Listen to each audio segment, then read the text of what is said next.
Bismillahirrahmanirrahim. Assalamualaikum warahmatullahi wabarakatuh. Alhamdulillahirabbil alamin wa bihi nasta'inu ala umuri dunya waddin wa ala alihi washabihi ajmain, amma ba'du. Pertama-tama marilah kita panjatkan puja beserta puji kepada Allah Subhanahu wa taala. Salawat beserta salam semoga tetap tercurah limpahkan kepada Nabi Muhammad sallallahu alaihi wasallam. Tidak lupa kepada keluarganya, kepada sahabatnya, kepada tabi'in atba'ut tabi'innya. Semoga sampai kepada kita semua selaku umat mutaakhirin. Amin ya Allah ya rabbal alamin. Yang terhormat Dr. Andos Neneng Nafisah MSI MAG sebagai dosen pengampu mata kuliah Ilmu Pendidikan Islam, dan juga kepada rekan-rekan seperjuanganku kelas PAIB. Izin perkenalan diri, nama Sansan Nurjaman, NPM 240621211031. Pada kesempatan kali ini, saya akan memaparkan materi tentang Lembaga Pendidikan Islam. Pengertian Lembaga Pendidikan Islam. Secara etimologi, lembaga adalah asal sesuatu, acuan sesuatu yang memberi bentuk pada yang lain, badan atau organisasi yang bertujuan mengadakan suatu penelitian keilmuan atau melakukan sesuatu usaha. Dari pengertian ini dapat dipahami bahwa lembaga mengandung dua arti, yaitu satu, pengertian secara fisik, material, dan konkret. Yang kedua, pengertian secara non-fisik, non-material, dan abstrak. Dalam bahasa Inggris, lembaga disebut institute dalam pengertian fisik, yaitu sarana atau organisasi untuk mencapai tujuan tertentu, dan lembaga dalam pengertian non-fisik atau abstrak disebut institution, yaitu suatu sistem norma untuk memenuhi kebutuhan. Lembaga dalam pengertian fisik disebut juga dengan bangunan, dan lembaga dalam pengertian non-fisik disebut dengan pranata. Ada dua unsur yang kontradiktif dalam pengertian lembaga. Pertama, pengertian fisik, material, konkret, dan kedua, pengertian secara non-fisik, non-material, dan abstrak. Terdapat dua versi pengertian lembaga dapat dimengerti karena lembaga ditinjau dari beberapa orang yang menggerakkannya. Minologi dapat diartikan suatu wadah atau tempat berlangsungnya proses pendidikan Islam. Dari definisi di atas dapat disimpulkan bahwa lembaga pendidikan itu mengandung pengertian konkret berupa sarana dan prasarana, dan juga pengertian secara abstrak dengan adanya norma-norma dan peraturan-peraturan tertentu serta penanggung jawab pendidik itu sendiri. Secara terminologi, menurut Hasan Langgulung, lembaga pendidikan adalah suatu sistem peraturan yang bersifat mujarod, suatu konsepsi yang terdiri dari kode-kode, norma-norma, ideologi-ideologi, dan sebagainya, baik yang tertulis atau tidak, termasuk perlengkapan material dan organisasi simbolik.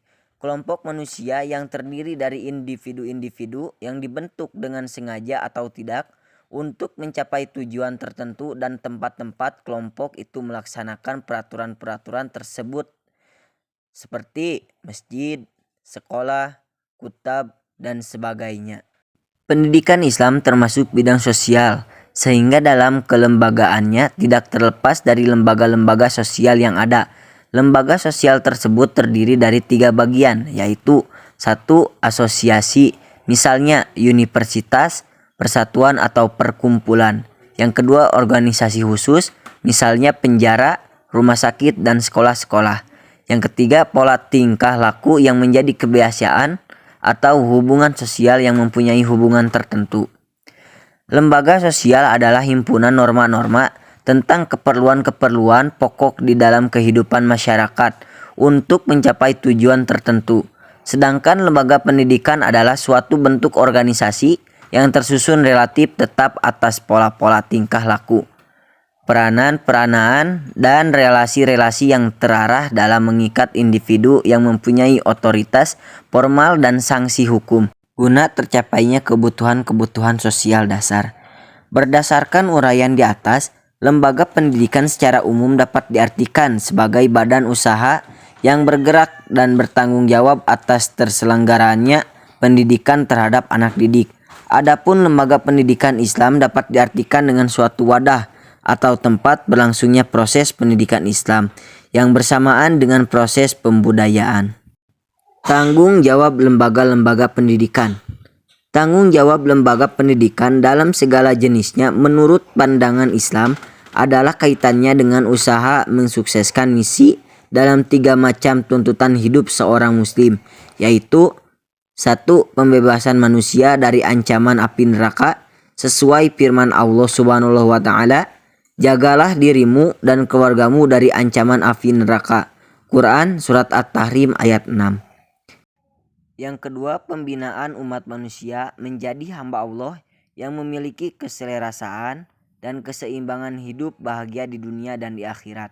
Yang ketiga, membentuk diri pribadi manusia yang memancarkan sinar keimanan yang kaya dengan ilmu pengetahuan yang satu sama lain saling mengembangkan hidupnya untuk menghambakan dirinya kepada Kholiknya. Jenis-jenis lembaga pendidikan Islam.